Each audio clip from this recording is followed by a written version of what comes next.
ಬಾಯ್ಪಾಠ ಮಾಡ್ಕೊಳ್ತಿದ್ವಿ, by heart ಮಾಡ್ತಿದ್ವಿ. ಪ್ರಶ್ನೆನ by heart ಮಾಡ್ಲಿಕ್ಕೆ ಹೋಗ್ತಿರ್ಲಿಲ್ಲ, ಯಾಕೆಂದ್ರೆ ಪ್ರಶ್ನೆ ಹೇಗೂ ಕೊಟ್ಟಿರ್ತಾರೆ ಅಂತ.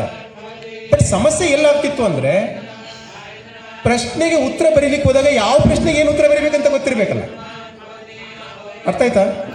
ಆದರೆ ಇವತ್ತು ನಾನು UPSC ಬರೆದಿದ್ದು ಹೇಳಿದರು, ನಮ್ಮ ಸ್ನೇಹಿತರು ಹೇಳ್ತಾ ಇದ್ರು. ಒಂದು ವಿಷಯನ ಏನು ಹೇಳಿಲ್ಲ ಅಂತ ಹೇಳಿದರೆ, ಕೊಡಗಿನಲ್ಲಿ ವೆಟರ್ನರಿ ಡಾಕ್ಟ್ರಾಗಿ ಕೆಲಸ ಮಾಡಿಕೊಂಡು ಎಲ್ಲಿಯೂ ಕೋಚಿಂಗ್ ತಕ್ಕೊಳ್ಳದೆ, ಎಲ್ಲಿಯೂ ಯಾವುದೇ ಟ್ಯೂಷನ್ಗೂ ಹೋಗದೆ, ಡೆಲ್ಲಿ ಅಥವಾ ಬೆಂಗಳೂರಂಥ ಜಾಗದಲ್ಲಿ ಕೂತು, ಏಕೆಂದರೆ IAS ಪರೀಕ್ಷೆ ಬರೆಯೋದು ಅಂತ ಹೇಳಿದ್ರೆ ಬೆಂಗಳೂರು ಕೂಡ ಸಣ್ಣ ಸ್ಥಿತಿ ಅಂತ ಹೇಳ್ತಿದ್ರು ನಮ್ಮ ಪ್ರಿನ್ಸಿಪಲ್ ಅವಾಗ ರಾಮಕೃಷ್ಣ ರೆಡ್ಡಿ ಅಂತಿದ್ರು.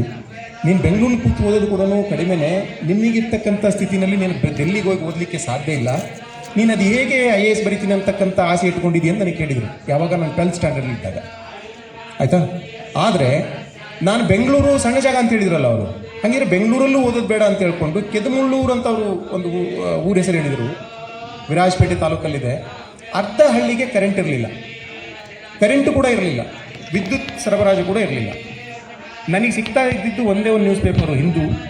ಅದನ್ನು ಕೂಡ ಪ್ರೈವೇಟ್ ಬಸ್ಸವನ್ನು ತೊಗೊಂಡು ಬಂದು, ನೀವು ಕೂತಿದ್ರಲ್ಲ ಅಷ್ಟು ದೂರದಲ್ಲಿ ನನ್ನ ಹಾಸ್ಪಿಟ್ಲು, ಈ ಬಸ್ಸಲ್ಲಿಂದ ನಿಂಗೆ ಎಸ್ತರೆ ಆ ಕೊಡಗಿನಲ್ಲಿ 3 ತಿಂಗಳು ಮಳೆನೇ ಮಳೆ. ಆ ಮಳೆಗಾಲದಲ್ಲಿ ಆ ಬಸ್ಸಿಂದ ಎಸ್ದಂಥ ನ್ಯೂಸ್ ಪೇಪರು ಅಲ್ಲಿಂದ ಬಂದು ಹಾಸ್ಪಿಟ್ಲ್ ಬಾಗಿಲಿಗೆ ತೊಯ್ದೇ ಬಿದ್ದರೆ ನನಗೆ ಸಿಗ್ತಿತ್ತು. ತೊಯ್ದು ಹೋದರೆ ಅದನ್ನು ಓದಲಿಕ್ಕೆ ಆಗ್ತಿರ್ಲಿಲ್ಲ. TV ವಿದ್ಯುತ್ ಶಕ್ತಿನೇ ಇಲ್ಲಾಂದರೆ TV ಎಲ್ಲಿಂದ ಬರ್ತದೆ? FM ರೇಡಿಯೋ ಬಿಟ್ಟರೆ ಇನ್ನೇನು ನಿಮಗೆ ಕೇಳಲಿಕ್ಕೆ ಬೇರೆ ನ್ಯೂಸಿನ ಸೋರ್ಸ್ ಇಲ್ಲ. ಇವತ್ತಿನ ಥರ ನಿಮ್ಮ ಕೈಯಲ್ಲಿ ಮೊಬೈಲ್ ಇದೆಯಲ್ಲ, ಆ ಥರ ಮೊಬೈಲು ಇಂಟರ್ನೆಟ್ಟು ಯಾವುದೂ ಇಲ್ಲ. 2004 and 5 ಹೇಳ್ತಾ ಇದ್ದೀನಿ ನಾನು, 21-22 ವರ್ಷದ ಹಿಂದೆ.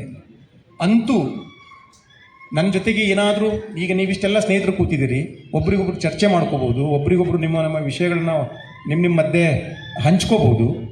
ನನಗೆ ಆ ಥರ ನನ್ನ ಜೊತೆ ಕೂತ್ಕೊಂಡು ಓದೋರು ಯಾರೂ ಇಲ್ಲ, ಒಬ್ಬನೇ ಕೂತ್ಕೊಂಡು ಓದಿ. ಎಲ್ಲಿ ಕೊಟ್ಟಿಗೆಯಲ್ಲಿ ದನ ಟ್ರೀಟ್ ಮಾಡ್ಲಿಕ್ಕೆ ಹೋದರೆ ಅವ್ರಿಗೊಂದು ಡ್ರಿಪ್ ಹಾಕಿದ್ದೀನಿ ಅಥವಾ ಗ್ಲೂಕೋಸ್ ಹಾಕಿದ್ದೀನೋ ಅಥವಾ ಸೆಲೈನ್ ಹಾಕಿದ್ದೀನೋ ಅಂತ ಹೇಳಿದರೆ 15 ನಿಮಿಷ ಸೆಲೈನ್ ಹೋಗೋಷ್ಟರಲ್ಲಿ ಆ ಓನರ್ಗೆ ನೀನು ಇದು ಹಿಡ್ಕೋಪ ಅಂತ ಹೇಳ್ಬಿಟ್ಟು ನಾನಲ್ಲಿ ಕೂತ್ಕೊಂಡು ನಾನು ನೋಟ್ಸ್ ತಗೊಳ್ತಿದ್ದೆ. ನನ್ನ ಬ್ಯಾಗಲ್ಲಿ ಬ್ಯಾಕ್ ಪ್ಯಾಕ್ ಹಾಕೊಂಡು ಹೋಗ್ತಿದ್ದೆ, ನಾನು ಡಾಕ್ಟರ್ಸ್ ಥರ ಕಿಟ್ ಇಟ್ಕೊಂಡು ಹೋಗ್ತಿರ್ಲಿಲ್ಲ. ಆ ಬ್ಯಾಗಲ್ಲಿ ಯಾವಾಗಲೂ ಒಂದೊಂದು ಪುಸ್ತಕ ಇರ್ತಿತ್ತು.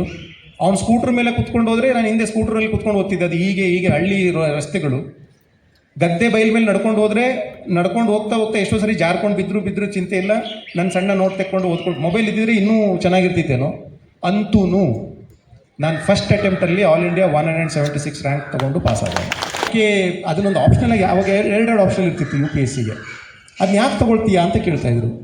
ನನಗೆ ಪಾಠ ಮಾಡಿದಂಥ ಟೀಚರ್ಸು, ಒಬ್ಬರು ಸರ್ಜರಿ ಪ್ರೊಫೆಸರು, ಒಬ್ಬರು ಪೆಥಾಲಜಿ ಪ್ರೊಫೆಸರು, ಒಬ್ಬರು ಫಾರ್ಮಕಾಲಜಿ ಪ್ರೊಫೆಸರು, ನಾವೆಲ್ಲ ಪ್ರಿಲಿಮ್ಸೇ ಫೇಲ್ ಆಗಿದ್ದೀವಿ ಕಣಯ್ಯ, ನೀನು ಓದಬೇಡ, ವೆಟರ್ನರಿ ಬಿಟ್ಟು ಬೇರೆ ಯಾವುದಾದ್ರು ಪಬ್ಲಿಕ್ ಅಡ್ಮಿನಿಸ್ಟ್ರೇಷನ್ ತಗೋ, ಜಿಯೋಗ್ರಫಿ ತಗೋ, ಹಿಸ್ಟ್ರಿ ತಗೋ, ಪೊಲಿಟಿಕಲ್ ಸೈನ್ಸ್ ತಗೋ, ಇಂಟರ್ನ್ಯಾಷನಲ್ ರಿಲೇಷನ್ಸ್ ತಗೋ ಅಂತ ಹೇಳೋರು. ನಾನು ಹೇಳಿದೆ, ವೆಟರ್ನರಿ ಡಾಕ್ಟ್ರಾಗಿ ಕೆಲಸ ಮಾಡ್ತಾಯಿದ್ದೀನಿ, ನಾನು ಎಕ್ಸಾಮಿಗೆ ಪಾಸ್ ಆದರೆ ಸರಿ, ಪಾಸ್ ಆಗಿಲ್ಲ ಅಂತ ಹೇಳಿದ್ರೆ ಇನ್ನಷ್ಟು ದನಗಳನ್ನ, ಇನ್ನಷ್ಟು ಪ್ರಾಣಿಗಳನ್ನ ಉಳಿಸ್ಲಿಕ್ಕೆ ನನ್ನದು ಸಬ್ಜೆಕ್ಟ್ನ ರಿಫ್ರೆಶ್ ಮಾಡ್ಕೊಂಡಂಗಾಯ್ತು, ನಾನು ವೆಟರ್ನರಿ ಸೈನ್ಸೇ ತೊಗೊಳ್ತೀನಿ ಅಂತ.